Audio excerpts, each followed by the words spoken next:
Episode की शुरुआत में हम अपने मेन कैरेक्टर साकुरा को देखते हैं, जिसके पीठ के ऊपर एक बूढ़ी औरत बैठी होती है। तभी साकुरा उस बूढ़ी औरत से बोलता है, तुमने मेरा दिमाग खराब कर दिया, तुमने मुझे एक घोड़े की तरह यूज किया। साकुरा उस बूढ़ी औरत को अपने पीठ से उतरने को बोलता है, बट वो बूढ़ी औरत बोलती है, तुम एक कमजोर बूढ़ी औरत को इतनी दूर से उतरने के लिए बोल रहे हो, कम से कम झुक तो जाओ थोड़ा। एंड उसी टाइम वो बूढ़ी औरत साकुरा के पीठ से जंप करके नीचे उतर जाती है। उस बूढ़ी औरत को अच्छे से चलता देख साकुरा बोलता है, आपने तो कहा था आपका कमर दर्द करता है, आप अच्छे से खड़े भी नहीं हो सकते। हाँ बेटा, थोड़ा सा कमर दर्द होता है, बट थोड़ा थोड़ा चल लेती हूँ। बूढ़ी औरत की इस बात को सुनकर साकुरा काफी ज्यादा गुस्सा हो जाता है। साकुरा एक फ्यूरिन स्टूडेंट था, तो इस कारण वो दादी साकुरा को थैंक्स बोलने लगती है। जैसे ही साकुरा वहाँ से जाने लगता है तभी कोतोहा साकुरा को रोक लेती है। तभी हमें पता चलता है कि आज साकुरा का एंट्रेंस सेरेमनी है, जो कि इवनिंग को होने वाला है। तभी कोतोहा बोलती है, लगता है साकुरा तुम बहुत ज्यादा एक्साइटेड हो अपने सेरेमनी को लेकर। साकुरा गुस्से से बोलता है, नहीं बस मैं ऐसे टहलने चला गया था बाहर। साकुरा, तुम्हें उस इवेंट में काफी सारे इंटरेस्टिंग लोग मिलेंगे। इन द सेम टाइम कोतोहा से मिलने एक लड़का अंदर आ जाता है। जैसे ही वो लड़का होटल के अंदर आता है, वो गिर जाता है। हमें बताया जाता है कि इस लड़के का नाम नीरई होता है। नीरई भी एक फ्यूरन स्टूडेंट होता है, तो इसी कारण वो अपने ड्रेस को दिखाने आया होता है। तभी साकुरा बोलता है, तुम कैसे इंसान हो यार, तुम्हारे पीछे अभी तक वो कपड़े का टैग लगा है। तभी वो लड़का बोलता है, मैं कितना सिल्ली हूँ ना, मैंने अपने पैंट से भी ये टैग निकालना भूल गया।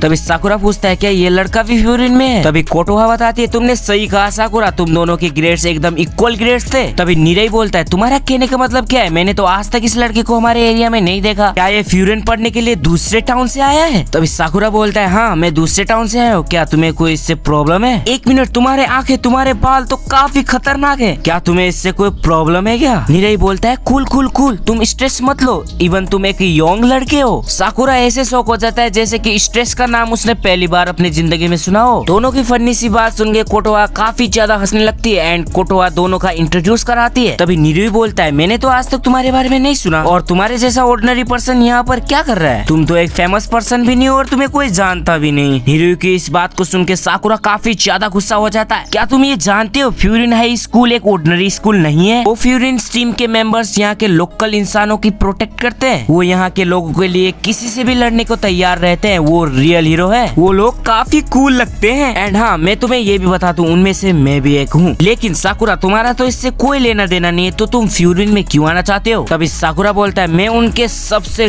टॉप स्पॉट पर रहना चाहता हूँ। इस टाउन को प्रोटेक्ट करके हीरो कहलाना काफी अच्छी बात है, और देखने से ऐसा लगता है कि यहाँ पर काफी ज्यादा स्ट्रॉन्ग लोग हैं। कोई बात नहीं, मैं इसी से खुश हो जाऊंगा कि उन सबसे ज्यादा स्ट्रॉन्ग मैं हूँ। तभी नीरई बोलता है, तुम्हें ऐसे बारे में नहीं सोचना चाहिए जो कि तुम कर ना सको। अगर तुम ऐसा दोबारा बोलना चाहते हो तो तुम गंजे हो जाओगे। नीरई की इस बात को सुन के साकुरा काफी ज्यादा गुस्सा हो जाता है। इन द सेम टाइम नीरई घड़ी में देखता है और बोलता है, मुझे जल्द से जल्द जाना होगा, मुझे टाउन का चक्कर भी लगाना है। आखिरकार मैं बोफ्यून टीम का मेंबर जो हूँ, आज से मैं भी टाउन को प्रोटेक्ट करूंगा। ऐसा बोल के जब जा ही रहा होता है तो फिर से उसका सिर धड़ाम से टकरा जाता है एंड फाइनली नीरई भी वहाँ से चला जाता है। तभी कोतोहा बोलती है, साकुरा तुमने आज से पहले ऐसे फनी इंसान को देखा था? साकुरा गुस्से से बोलता है, फनी? ये लड़का तो मेरे को काफी घटिया लगा, जो कि दूसरे लोगों का बात नहीं सुनता, दूसरे लोग क्या कहना चाहते हैं उसको कोई मतलब नहीं है। मुझे यकीन नहीं हो रहा इस तरीके का लड़का भी फ्यूरिन में एंटर कर रहा है। हीरो ऑफ जस्टिस में तो इससे ज्यादा कूल लड़के होने चाहिए। तभी कोतोहा बोलती है, शायद से तुम उसके लुक्स के बारे में बात कर रहे हो, है ना? साकुरा, क्या तुम्हें और कॉफी चाहिए? मैं उसके स्टाइल और कपड़े के बारे में बात नहीं कर रहा। ऐसे लड़के जो अपने स्टाइल के बारे में सोचते रहते हैं, वो लड़के कभी भी फाइट में चिकन नहीं निकाल सकते, यानी कि वो फाइट में कभी भी नहीं जीत सकते। साकुरा, तुम बहुत जल्दी अपना राय बना लेते हो। साकुरा बोलता है, ऐसी बात नहीं है, ऐसा होते हुए मैंने बहुत देखा है। अच्छा ऐसा है तो साकुरा, तुम्हें पता है कि कॉफी के फ्रूट का कलर क्या होता है? मेरे हिसाब से तो ब्राउन ही होता होगा। नहीं साकुरा, उसका कलर रेड होता है। अगर तुम किसी चीज को एक ही नजर से देखते हो तो तुम्हें उसकी असलियत समझ नहीं आती। वैसे तो ये तुम्हारी मर्जी है कि तुम क्या सोचते हो, पहले तुम्हें उसके बारे में अच्छे से पता करना चाहिए एंड उसको ऑब्जर्व भी करना चाहिए। उसके बाद तुम्हें पता चलेगा कि वो कैसा है। जैसा कि मैं तुम्हें समझने की कोशिश कर रही हूँ, वैसे ही तुम किसी और को समझने की कोशिश क्यों नहीं करते? तभी साकुरा कहता है, क्या सच में वो लड़का लड़ाई में इतना अच्छा है? तभी कोतोहा कहती है, क्या तुम्हारे लिए यही चीज मैटर करता है साकुरा? तभी साकुरा कोतोहा की बातों को सोचकर शहर में घूमने लगता है। तभी वहाँ पर कुछ लोग साकुरा को थैंक यू बोलते हैं, क्योंकि साकुरा ने उनकी जान बचाई थी। इसी कारण साकुरा थोड़ा सा शर्माने लगता है। जान बचाने के बदले वो सारे लोग साकुरा को गिफ्ट देने लगते हैं। इस नजारे को देख के साकुरा एकदम शॉक हो जाता है और बोलता है, आखिरकार ये हो क्या रहा है? इस टाउन के सारे लोग मुझे थैंक्स क्यों बोल रहे हैं? आज तक मेरी तरफ ऐसे किसी ने भी प्यार से नहीं देखा। इन द सेम टाइम वहाँ पर एक लड़की आ जाती है और साकुरा से मदद मांगने लगती है। दूसरी तरफ कुछ गैंग के लोग निरुई को काफी मार रहे होते हैं। तभी उस टीम का लीडर बोलता है तेरे जैसा लड़का मेरे रास्ते में आएगा, हाँ मैं तुम्हें रोकूंगा, उस लड़की को तुमसे बचाऊंगा भी। तभी उस गैंग का लीडर बोलता है अच्छा तो तुम इस टाउन को प्रोटेक्ट करोगे, तुम अपने आप को ब्रो फ्यून का मेंबर कहते हो, तुम क्या टाउन को प्रोटेक्ट करोगे जिसे खुद प्रोटेक्ट की जरूरत है। एंड हम लोग देख सकते हैं वैसी हालत में भी निरुई उस गैंग को रोकने की पूरी कोशिश करता है, बट वो सारे लोग निरुई को दोबारा मारने लगते हैं। लेकिन एंड वक्त पे वहाँ पे साकुरा आकर उस गैंग के लीडर को एक जोर से लात मार देता है। साकुरा को वहाँ आता देख निरुई बोलता है आखिर तुम मेरी जान क्यों बचा रहे हो। तभी साकुरा बोलता है सेव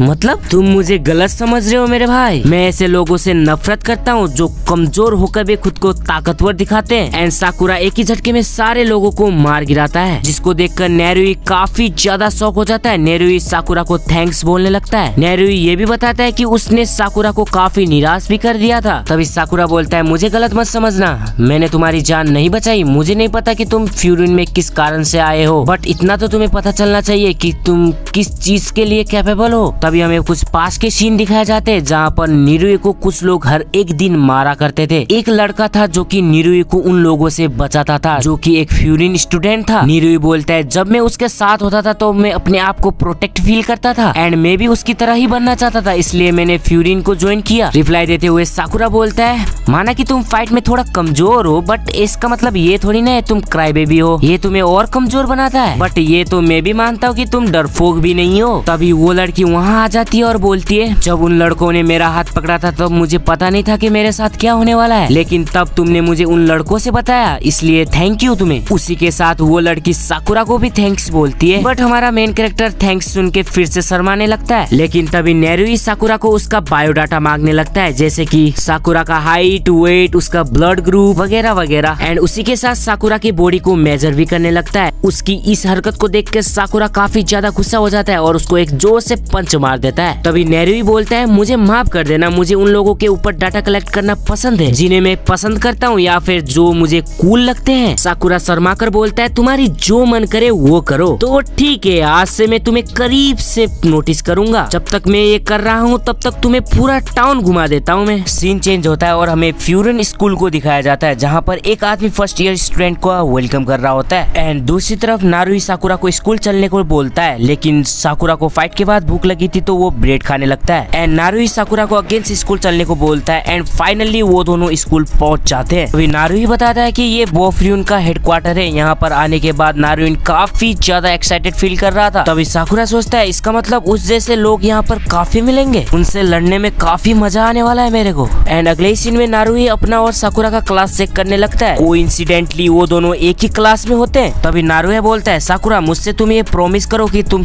क्लास में सबके साथ फ्रेंडली रहोगे। ध्यान से सुनो, बोफ्यून के लोग इकट्ठा होकर टाउन के लोगों को बचाते हैं और तुम इस टाउन से बिलोंग नहीं करते, तो इसलिए शायद वो लोग तुम्हारे बारे में बुरा भी सोच सकते हैं और तुमसे ये भी पूछ सकते हैं कि आखिरकार तुम यहाँ पर करने क्या आए हो। मेरे हिसाब से हमें लोगों को ये समझाना चाहिए कि तुम हार्मलेस हो और तुम बोफ्यून के दुश्मन नहीं हो, तो इस कारण से तुम्हें शांत रहने की बहुत ही जरूरत है। एंड तभी साकुरा अपना एक्सरसाइज करने लगता है। जब नारुई एक्सरसाइज करने का रीजन पूछता है तब साकुरा बताता है मुझे नहीं पता कि अंदर मुझे किस टाइप के लोग मिलेंगे, तो मैं खुद को रेडी कर रहा हूँ।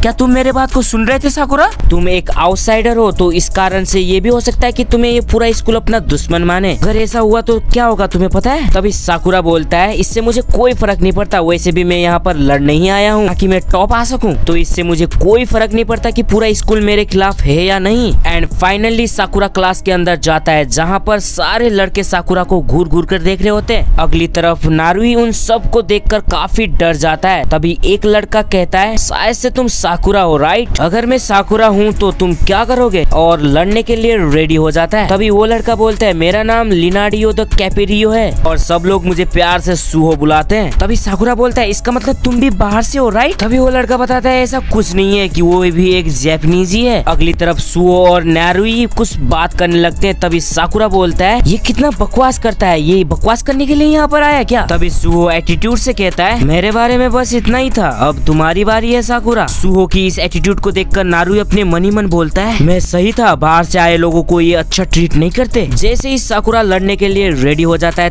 तभी सुहो साकुरा की पीठ को थपथपाने लगता है और बोलता है मैंने तुम्हारे बारे में काफी सुना है, तुम बहुत ही अमेजिंग हो। तभी उस क्लास के लड़के साकुरा के बारे में पूछने लगते हैं। तभी सुहो बताता है तुम लोगों ने सुना था ना कुछ लोग टाउन के लोगों को परेशान कर रहे थे, जिस वजह से हिराकी और उनके बाकी लोगों को वहाँ पर जाना पड़ा था। पर उससे पहले वहाँ पर साकुरा मौजूद था और लोगों को बचा रहा था। यह बात सुनकर काफी लोग साकुरा के बारे में बात करने लगते हैं। तभी वहाँ पर एक लड़का बोलता है, आखिर तुम अलग टाउन से यहाँ पर क्या करने आए हो? तभी साकुरा कहता है, मैं यहाँ पर इस स्कूल पे सबसे टॉप आने के लिए आया हूँ। इस बात को सुनकर सब लोग शांत हो जाते हैं। तभी नारुई कहता है, नहीं नहीं, इसका ये मतलब नहीं है कि आप सबको हराना चाहता है, पर मैं तो हरा के ऊपर जाना चाहता हूँ ना। तुम 2 मिनट शांत रहोगे? इन द सेम टाइम एक लड़का साकुरा की तरफ एक स्टूल फेंकता है। उस लड़के को देखकर साकुरा काफी ज्यादा खुश हो जाता है। अगली तरफ नारुया कहता है, साकुरा तुम इससे नहीं लड़ोगे, ये हमारे स्कूल का सबसे पावरफुल लड़का है और इसका नाम क्यूटारो है। क्यूटारो को देखकर सारे क्लास के लड़के डर जाते हैं। तभी साकुरा कहता है, मुझे ऐसे पागल कुत्ते पसंद है। तभी वो लड़का एक पंच मारकर डेक्स को डिस्ट्रॉय कर देता है। तभी साकुरा बोलता है, बहुत ही अच्छा, मैंने फ्यूरिन स्कूल से जो एक्सपेक्ट किया था वही हो रहा है।